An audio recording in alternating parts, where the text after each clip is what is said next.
जय श्री राधे। मैं आचार्य प्रशांत कौशल आज आपके समक्ष पुनः उपस्थित हूँ। इससे पहले हमने केंद्राधिपत्य दोष के विशेष नियम में 10 एवं 11वें श्लोक में केंद्राधिपत्य दोष के बारे में जाना था।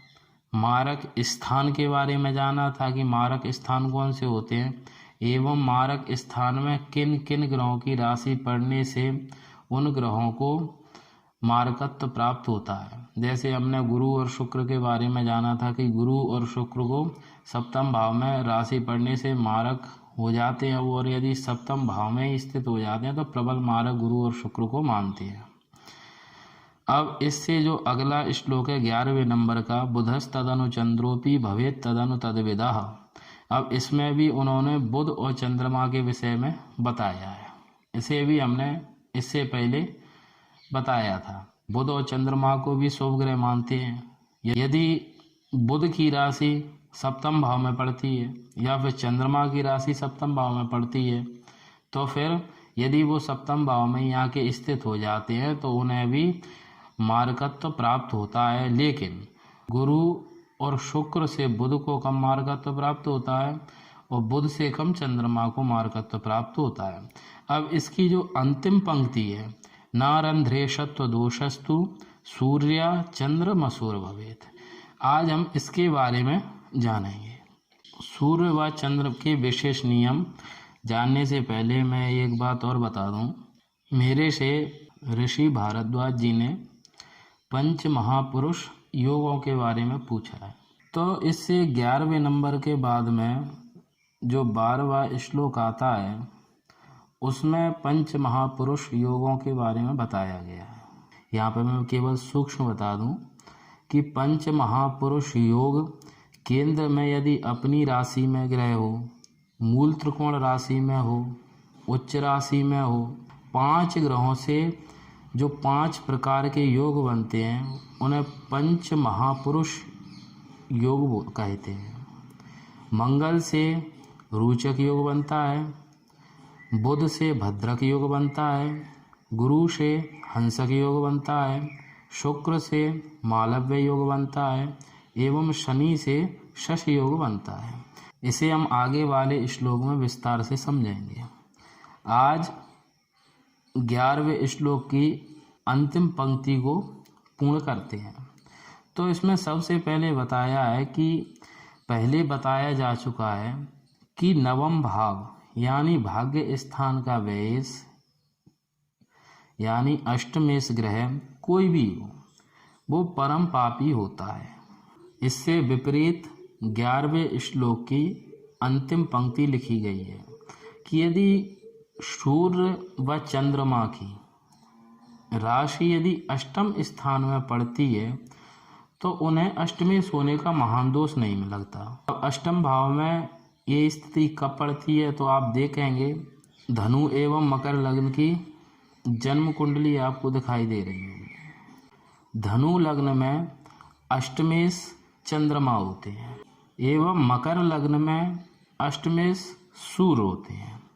इस स्थिति में इन्हें अष्टमेश होने का दोष नहीं होता जितना कि अन्य ग्रहों को अष्टमेश होने का दोष होता है। लेकिन यहाँ पर एक बात और स्पष्ट कर दूं कि कुछ लोग समझते हैं कि अष्टमेश सूर्य व चंद्रमा शुभ फल देते हैं। ऐसा नहीं होता। ये तो साक्षात भ्रम है कि अष्टमेश कोई भी ग्रह हो वह पापी ही रहेगा। केवल सूर्य व चंद्रमा की अष्टम भाव में राशि होने पर उन्हें अष्टमेशत्व का दोष तो लगता है, लेकिन अन्य ग्रहों की अपेक्षा कम लगता है। इस स्थिति में जो अन्य ग्रहों को अष्टम भाव में राशि पड़ने से उन्हें जो दोष लगता है उस प्रकार का इतना दोष सूर्य व चंद्रमा को नहीं होता। ऐसा नहीं है कि अष्टम भाव के स्वामी सूर्य और चंद्रमा हो गए तो वो जातक को शुभ फल देंगे, लेकिन अन्य ग्रहों की अपेक्षा अष्टमेश ग्रह के स्वामी चंद्र व सूर्य वो उस जातक को इतना अशुभ फल नहीं देंगे। अब अशुभ फल कब देता है ग्रह, इसे हम आगे जानेंगे कि महादशा में पड़ने वाली अंतरदशाओं के माध्यम से ग्रह शुभ एवं अशुभ ग्रह देता है। यदि किसी अशुभ ग्रह की महादशा में अशुभ ग्रह की अंतरदशा आ जाती है तो उस समय पर व्यक्ति की कई तरह से हानियां होती हैं।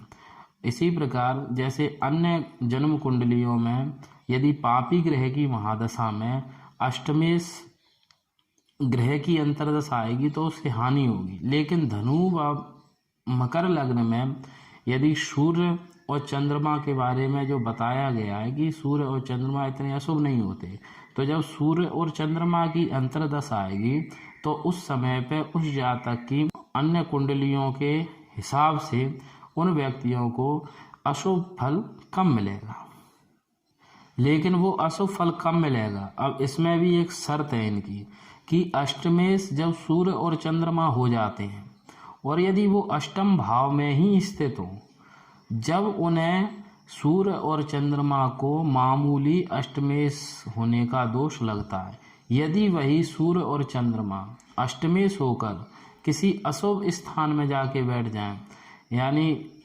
षष्टम में बैठ जाए या द्वादश में बैठ जाए या फिर तृष्णाय आदि में कहीं जाके बैठ जाए, तो उसे अष्टमेश होने का दोष लगेगा और साथ में वह ग्रह पापी भी होगा, लेकिन फिर भी अन्य ग्रहों की अपेक्षा कम होगा।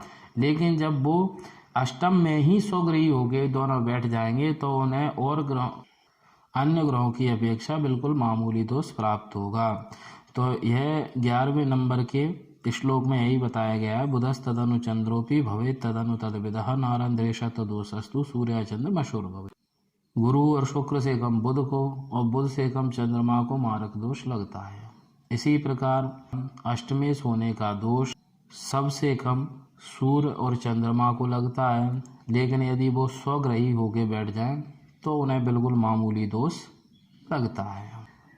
आगे वाले श्लोक में ग्रहों की योग कारता का निर्णय किया गया है। इसी में पंच महापुरुष आदि योगों के बारे में बताया गया है। इसे हम आगे वाले वीडियो में समझेंगे। आज के लिए इतना ही। जय श्री राम।